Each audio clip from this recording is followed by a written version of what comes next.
Boa tarde, doutor Amado. Sou Cris, enfermeira obstetra do canal Partos Cursos, e vim hoje nessa tarde fazer uma entrevista bem especial. E gostaria de saber do senhor a importância da mulher estar parindo normal. Boa tarde, Cris. Boa tarde a todas as pessoas que vão nos acompanhar. Em primeiro lugar, antes de começarmos, é dizer que eu estou sem máscara porque nós estamos a uma distância de mais de 2 metros e isso nos permite, num ambiente bem arejado, nos permite falar assim. Falar a importância antes que nada, temos que falar a importância do parto normal, não é? Uma coisa que nós brasileiros fomos perdendo, e em outros países do mundo também, mas principalmente no Brasil foi se perdendo ao longo do tempo, não é? Nós fomos feitos para nascer, nós não fomos feitos para que alguém nos faça nascer. Então, se não existisse medicina, se não existisse avanço, as pessoas continuariam nascendo. Como a gente diz brincando, nascem comigo, semigo e apesar de migo, não é verdade? Então vamos começar por aí. A mulher foi desenhada, no seu desenho biológico, para ela parir normal.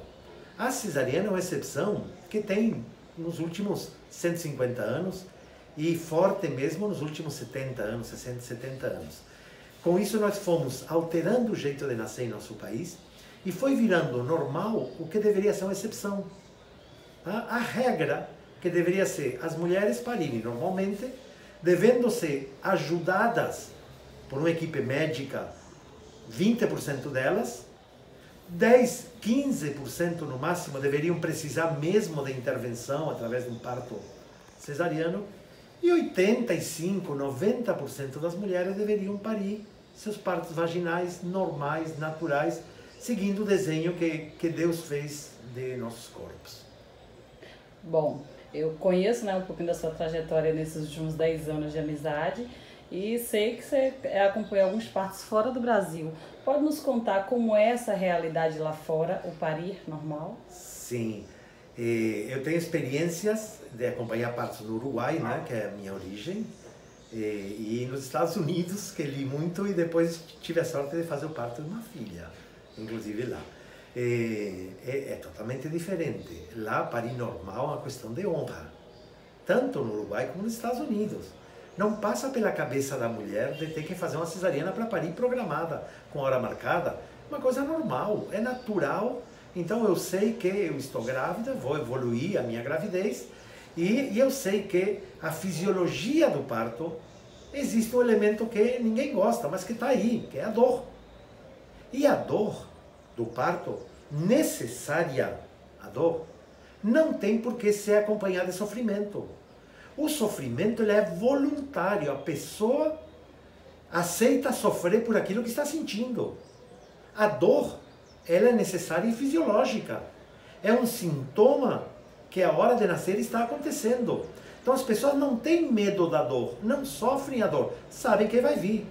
E para isso se preparam para tratá-la, através de algumas exercícios psicoprofiláticos, e aí entra a respiração, relaxamento muscular, posição, técnicas não medicamentosas de controle de dor, não é?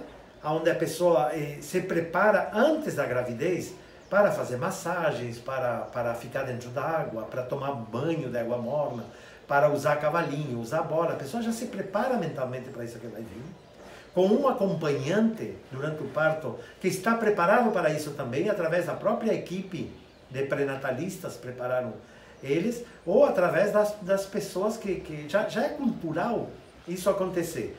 E, finalmente, quando essa dor fica insuportável, a pessoa não consegue, através desses métodos não farmacológicos, de conseguir, nós temos o método farmacológico com uso de remédios, e a anestesia, a analgesia de parto, que também pode ajudar. Então nós podemos e devemos transformar o parto numa situação horrível e definitivamente ruim para essa mulher, numa situação digna, desejável, inclusive, com comentários ao terminar o parto. O que é que nós ouvimos aqui no Brasil? Meu Deus do céu, nunca mais quero passar por isso. Claro que graças a Deus esquecem e voltam a engravidar. Mas a frase que nós mais ouvimos nos nossos hospitais, nunca mais.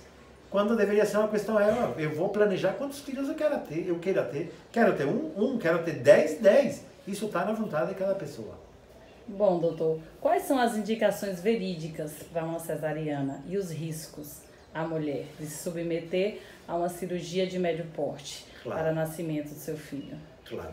E legal que tu falou de médio porte, né? A cesariana não é uma cirurgia em vão. É uma cirurgia que vai abrir a barriga, vai entrar dentro do abdômen da mulher, vai permitir que bactérias e outras questões interajam com um lugar que normalmente ele é estéril. Então, ela pode se acompanhar de algumas complicações. Antes das complicações, vamos quais são as verdadeiras indicações, né? Nós dividimos as indicações da cesariana sempre em indicações totais, absolutas, ou indicações relativas. As absolutas são aquelas que de jeito nenhum essa criança pode nascer por via vaginal. E aí nós temos a placenta prévia, a desproporção da cabeça com a bacia da mulher, o desprendimento prematuro de membrana, o prolapso de cordão, a morte materna, lamentavelmente, quando ela morre, ainda estando grávida, nós temos que fazer uma cesariana obrigatória. E essas são causas, quando existe o que nós chamamos de um tumor prévio, um grande mioma, alguma coisa que não permite a cabeça entrar através da bacia. Essas são indicações absolutas, não tem outra. Eu tenho que fazer cesariana. E as indicações relativas são aquelas aonde eu tenho que operar a mulher, mas que em algumas circunstâncias ela pode parir normal. Aí eu tenho a cesariana prévia, eu tenho o feto macrossômico, o feto grande. Claro que em determinado tamanho de feto ele não passa pela bacia, mas tem fetos grandes, mulheres grandes com bacias grandes que o feto passa. Então não é uma indicação absoluta, é uma indicação relativa. O parto pélvico, quando o bebê está sentado, ele pode se fazer parto normal? Pode, então é indicação relativa. O sofrimento fetal, há sofrimentos fetais, quando o parto já está bem avançado, que é melhor aplicar um fórceps, ou aplicar um vácuo, que se extrai o feto e não se precisa fazer uma cesariana. Alterações da coagulabilidade da mulher, muitas vezes, como por exemplo uma doença bem comum que nós temos em nosso país, que é a síndrome HELP, que acompanha a pré-eclâmpsia. A pré-eclâmpsia é muito frequente em nosso país, e a síndrome HELP é uma indicação de cesariana também. E temos inúmeras outras indicações. E no Brasil surgiu, nestes últimos anos, surgiu a indicação a pedido, não é? À vontade da mulher. E tivemos ainda uma deputada lá em São Paulo que legislou no direito da mulher de fazer a sua cesariana, e com isso nos trouxe um grande problema, porque a partir daí, já caiu essa lei, já vou adiantar para você, mas a partir daí existia essa questão, eu quero fazer, eu vou fazer, você tem a obrigação de me fazer. E quando a gente diz, não, mas paranormal, nós dizemos de graça? É de graça? Não. É importante parir normal porque nessa passagem pelo canal de parto do bebê, que é uma situação estreita, apertada, dolorida, dói para o bebê nascer, para se acomodar e transpassar pelo canal de parto, nessa situação ele se estressa muito e ele toma um banho de um hormônio, um corticoide, que leva a amadurecer seu pulmãozinho. Também na hora que ele vai sendo apertado na bacia da mulher, ele vai liberando os líquidos que existem no pulmão. E quando ele nasce, ele tem pouco líquido na via respiratória que ele acaba tossindo e eliminando e outro pouco se absorvendo, mas com isso ajuda ele a respirar imediatamente depois. Quando eu faço uma cesariana, o bebê está ali tranquilo, nem sabe que vai nascer. Não tem estresse nenhum. Quando ele quer ver, alguém está puxando da cabeça e está tirando para fora. Ele não se preparou.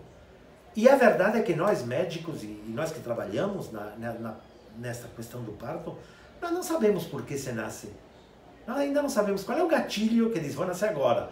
Uma lá com 37 semanas, outra com 39, outra com 40, e outra chega lá em 42 semanas e não teve esse gatilho. Outra coisa é por que deve se fazer a cesariana, porque a cesariana, ela aumenta em 5 a 6 vezes a possibilidade dessa mulher morrer. Meu Deus do céu, 5 a 6 vezes. Então, se o normal é a cada 100 mil nascimentos tem que morrer 6, 7 mulheres. E se eu aumento 5 a 6 vezes, tá, eu estou aumentando de 35 a 40 mulheres a cada 100 mil. Pense bem. Então, isso leva em nosso país a um grande aumento da mortalidade. Tá? Quando nós tínhamos que fazer, normalmente, 15% de cesarianas, 25% de cesarianas em situações muito especiais, nós fazemos 55, 56. Temos estados em nosso país que chega a 65% de cesariana, ou seja, cada 3 crianças que nascem, 2 nascem por cesariana. É incompetência da mulher brasileira de nascer, de fazer nascer seu filho? Vamos pensar muito bem.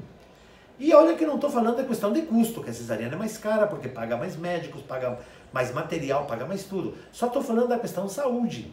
E como eu disse que morre 5 a 6 vezes mais, adoecem ou têm complicações 23 vezes mais. Então, se eu tenho 10 complicações em mulheres pós-parto, pensa na cesariana, multiplica isso por 10, por 23 vezes. Isso leva, então, com infecções, com hemorragias, com alterações outras, com lesões de intestino, de bexiga, com acidentes anestésicos que podem acontecer. Multiplica por 23 o que seria comparado com assistência ao parto normal. Excelente, doutor. Eu, como enfermeira obstetra, né, Bom, doutor, como você vê a inserção do enfermeiro ou da enfermeira obstetra nesse processo do parir normal, né? Há muitos anos, o processo de nascer vem atrelado ao sexo feminino, né? Como somos um número bem expressivo na enfermagem. Como é que você vê aí essa atuação no parto, enfatizando parto normal de baixo risco? Bom, vamos aí. Eu conheço excelentes enfermeiras obstétricas homens, excelente. Conheço excelentes enfermeiras obstétricas mulheres, excelente, de altíssimo nível. Conheço excelentes médicos parteiros, de altíssimo nível. E vamos lá. No início, na evolução, o parir era que ele é um ato da mulher. A mulher tem que ser empoderada do seu parto, o parto é dela, o parto não é da equipe médica, nem da saúde, nem nada disso. Vamos começar por isso aí. Nós fomos transformando a coisa, fomos transformando em imprescindíveis figuras que elas fazem parte do quadro. Mas imprescindível é a mulher e o bebê. Esses são imprescindíveis para parir. E aí eu vou te dizer, o parto é 100% feminino. Só a mulher consegue parir. Masculino é o homem que vai parir. Então, na história, provavelmente, como deve ter acontecido isso? Provavelmente nós fomos crescendo, evoluindo como bichos, como animais, lá australopitecos, fomos ficando em pé, nossa cabeça foi crescendo, fomos ficando inteligentes, começamos a falar, a cabeça continuou crescendo. E nosso parto, o parto dos símios, dos macacos, é um parto extremamente fácil, porque é uma cabeça ovoide, uma cabeça com cilíndrica e um canal de parto cilíndrico. Então a cabeça passa com extrema facilidade e escorrega o bebê e ele nasce normal. Nós, à medida que fomos ficando em pé, colocamos o polegar para frente e começamos a fazer a pinça, nós transformamos nossa cabeça numa coisa gigante. E a bacia da mulher não cresceu muito, pelo contrário. A bacia se achatou da frente para trás, porque ao ficarmos em pé, a coluna entrou dentro da bacia e com isso foi um limitador da evolução. E com isso passou a ser difícil nascer. Enquanto que a macaca dá à luz o bebê olhando para ela e ela já puxa e já traz para o seu peito, nós humanos nascemos olhando para trás. E nossa mãe, se tentar puxar nossa cabeça para cima, nosso pescoço não deixa evoluir. E com isso levou que nosso parto passa a ser um parto mais difícil. E que ele precisa de determinadas ajudas em algumas circunstâncias. Então imagino eu, os bandos de australopitecos, ou de homo sapiens já, inclusive, homo sapiens, caminhando, que eram coletores, né? Caçadores-coletores, caminhando e uma grávida, aí começava a ter as dores do parto e saía para parir como qualquer bicho, como qualquer mamífero. Ia lá na beira do rio, no lugar que se escondia e paria sozinha, para proteger sua cria dos outros predadores.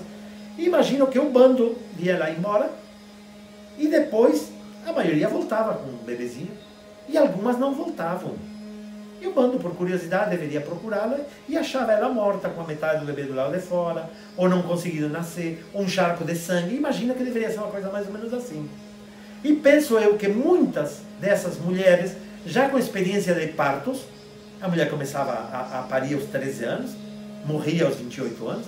Então, algumas com 20, 22 anos já tinham parido 6, 7 partos, tinham experiência e tinham a sorte de ficar estéreis nesse momento, porque se ela nunca tivesse tido um parto, ela não era aceita para essa função. Mas, se ela já pariu e ficava estéril, tinha gonorreia, tinha todas essas doenças, ela passava a ajudar as outras. Ela era uma velha de 28 anos, hein, Cristina? Uma velha de 28 anos, para aquele bando, experiente em partos e ajudava. E aí surge a figura da parteira. A mulher que cuida na hora do parto, que acompanha na hora do parto e que ajuda em algumas circunstâncias, leiga, sem nenhum conhecimento. Então, quem foi que primeiro cuidou da saúde dos outros na história da humanidade? A parteira, que acompanhava fazer os partos. Depois nós passamos, né, toda a evolução vem aí, surge o médico lá em 1600, o médico entra na medicina e a medicina começa a ser já mais científica, não é? Deixa de ser uma questão de Deus, de bruxaria e dessas coisas, passa a ser mais científica e surge a figura do médico homem. E nós temos uma figura importante que se chama Morisot, que lá em 1600 e pouco, ele deita a mulher para poder fazer o parto, porque ficava mais fácil examinar. E a mulher que paria sentada, de cócora, pendurada num galho, segurada numa árvore, ela passa a parir deitada. Então nós, em vez de nascermos para baixo, nós passamos a ter que nascer para cima. Porque não só deitamos a mulher, levantamos as pernas. Continuam as parteiras, iam fazer os partos nas casas, porque não tinha médico suficiente, até que surgem os hospitais, os grandes hospitais, vai aumentando a ciência, vai aumentando o conhecimento, a fisiologia de parto, como é, e a partir daí os médicos entram no parto, e o parto, que era um ato social, fisiológico, de nascer, um ato social, nascia uma família, aumentava uma família, era feito por uma parteira, às vezes era até alguém familiar dessa própria pessoa, quando tinha complicação você chamava o médico depois da complicação, e a partir daí nós hospitalizamos, nós transformamos o parto numa questão institucional. Primeiro nos hospitais gerais, levávamos as mulheres para parir em hospitais gerais. Muito linda a história nossa aqui da Bahia, não é? Que as mulheres incomodavam muito no Hospital Santa Isabel, na Santa Casa, com os gritos. Elas incomodavam, nem médico, nem administrador, nem outros pacientes gostavam de ver essas mulheres gritando que incomodavam. E a Santa Casa oferece um pedaço de terreno ao Dr. Climério de Oliveira e oferece a ele montar um hospital separado do hospital. E aí surge a primeira maternidade da América do Sul, que é Climério de Oliveira, aqui em nosso país, aqui na Bahia, que até hoje existe aí, nossa maternidade mãe do Brasil e da América do Sul, e surge uma maternidade. Com parto institucionalizado, ele é um parto médico. Quem faz é o médico. E cada vez mais nós vemos que as parteiras se reduzem à excepcionalidade no interior, tá? Muito pouco nas cidades que têm hospitais, muito pouco, e o parto passa a ser 99% dele hospitalar. E o parto hospitalar, e nosso país organizou a assistência de um jeito que ele pagava a consulta no consultório através do INAMPS, INPS, essas coisas, e era feito por médicos. Médicos homens, era a maioria, e algumas médicas mulheres. Essas médicas mulheres e homens tinham que ir no hospital para acompanhar um parto, e um parto leva muitas horas. Não era conveniente acompanhar esses partos, porque perdiam o dia todo, muitas vezes. E a partir daí, o que as mulheres querem fazer? Não, e os homens também, né? Não, vá para o hospital que eu vou e eu lhe opero, que é mais rápido. Eu levo para operar 40 minutos, desde a hora que eu cheguei até a hora que eu fui embora. E era mais rápido, era mais fácil. E a partir daí isso virou normal para nós. A madame, que fazia seu pré-natal particular, ela não queria passar pela dor e ela fazia cesariana, e a funcionária dela também queria fazer cesariana. E aí foi passando de uma para outra, de uma para outra. A tal ponto nós repetimos isso, que virou normal você fazer cesarianas, e o parto institucionalizado, ele vira uma coisa mais cirúrgica e mais agressiva do que o parto normal, espontâneo, voluntário e acompanhantes em vez de intervenientes. Nos últimos anos, há 50 anos, o mundo começa a observar que, apesar de toda essa institucionalização e tudo isso, nós não conseguimos descer os indicadores de qualidade, de assistência, de mortalidade, de doenças depois do parto, de prematuridade e outras coisas mais. E com isso você começa a procurar jeitos de mudar essa situação. Há uns 25 anos o Brasil entra numa linha de cuidado chamada humanizada, na qual procura tratar o outro como se fosse você mesmo, ouvir o outro, ver o outro em seus anseios, suas vontades. E chegamos mesmo à conclusão que a imensa maioria dos partos eles são fisiológicos, eles são normais, eles não são doença. E a partir daí, você começa a discutir, em nosso país também, a enfermeira obstétrica como quem acompanha o parto fisiológico normal de baixo risco e que está capacitada para acompanhar, para evoluir, para fazer assistência ao parto e para diagnosticar as alterações e os problemas. Então, se surgir uma alteração, nós chamamos de distócia, um parto demora muito, o parto não está descendo, a dilatação parou, a enfermeira chama o médico e o médico a partir daí assume e acompanha junto com a enfermagem, claro. Evoluiu tudo normalmente, a enfermeira faz de início a fim, contanto que seja aprovado pelos protocolos hospitalares onde trabalha e que seja aprovado pelo Ministério da Saúde, pela Secretaria de Saúde, como hoje já é. Como as enfermeiras, a imensa maioria são mulheres, os homens não sei quanto, mas deve ser 5, 10% no máximo, a maioria delas, a maioria das enfermeiras são mulheres. Tá? Mas eu não gosto de fazer distinção de sexo, porque nós somos seres humanos cuidando de seres humanos. E a nossa proposta não é assim, porque tu é mulher, tu é melhor do que fulano, Jorginho, que é homem. Não, tu vai ser melhor porque tu vai ter mais compaixão, tu vai ter mais empatia, tu vai ter mais condição de te colocar no lugar do outro e de acompanhar o outro e de respeitar o outro como indivíduo. E isso é que tem que nos diferenciar, e não é ser mulher ou ser homem. Essa é a minha visão. Tá? Então, te digo assim, eu aprendi muito com parteiras. No meu país existe a especialização enfermeira parteira, isso está surgindo no Brasil nos últimos anos, mas eu sou formado há muitos anos, né? Muitos anos. Eu vou fazer 40 anos, agora em dezembro eu faço 40 anos de formado. E minha aprendizagem obstétrica foi feita com a parteira, uma enfermeira parteira, que lá você faz 2 anos de enfermagem básica e 2 anos de escola de parteiras. E o nome delas não é enfermeiras obstétricas, o nome delas é parteiras. Entende? Que tem uma honra, assim, uma dignidade muito grande no nome parteira. Eu levei até um susto quando eu chamava as minhas colegas enfermeiras, diziam, você é uma parteira ótima, e algumas me olhavam feio e diziam, eu não sou parteira, eu sou enfermeira obstétrica, eu sou obstetriz. Eu disse, poxa, eu gostaria tanto que me digam, você é um bom parteiro, porque eu lembro quando nós chamávamos ela de La Negra Galván, porque acho que ela até devia ser brasileira. La Negra Galván um dia me chamou, eu era muito novinho, me chamou e me disse, vem aqui menino, senta comigo que eu vou te ensinar a partejar. E aí eu aprendi a aceitar o parto como uma situação normal, fisiológica, que fomos feitos para nascer. Então, desde que eu estou no Brasil, eu venho lutando por isso, porque não que eu queira que o parto seja de enfermeira, não, eu tenho médicas excelentes parteiras, com total empatia, com total conhecimento, com total capacidade de serem parteiras, de respeitar o tempo e de respeitar a oportunidade de cada um, entende? Mas, como também eu conheço enfermeiras péssimas, obstetrizes péssimas, que assim, até dá muita pena vê-las trabalharem e se acharem, principalmente em quê? Em não ter empatia com o outro. E a compaixão é fundamental. A compaixão não quer dizer que eu vou sofrer o que o outro sofre, mas eu vou me dar conta e eu vou sentir o que o outro está sentindo nesse momento. Entende? Essa é a minha visão. Entendo. Tive o prazerzão de ter você como professor na minha longa e pequena jornada de 10 anos na obstetriz.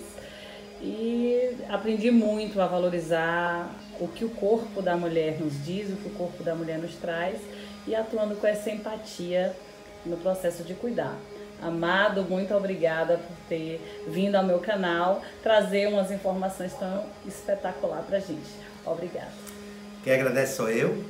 Eu acho assim que é uma oportunidade que tu me dá de passar o que eu penso. Tá?